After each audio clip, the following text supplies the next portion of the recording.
美国职业篮球 NBA 塞尔提克队就要换头家，罗斯贝克家族要以61亿的美金卖予高享科技集团。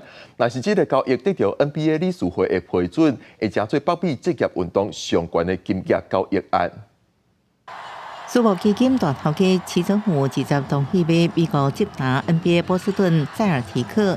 为马州来伊发声明表示，家己伫北华大汉伫新西兰读大学，一世人都是塞尔提克始终球迷，了解塞尔提克对波士顿市有偌重要。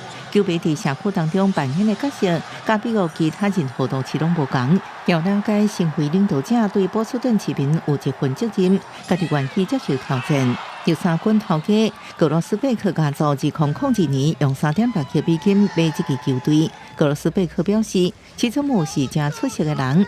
齐泽姆请未来3球季继续做执行长，家己也真乐意安尼做。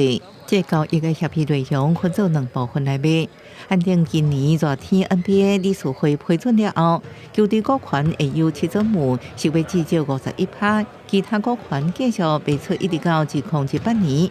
根据联名营收成长决定公式，到时阵卖出的绩效可能关出20%，这也让球队的价值来到73亿美金。We have to maintain the humility, understand what we did in the past doesn't matter, and we're going after something that's in the future, and that sticking to the process of what goes into winning on both ends of the floor.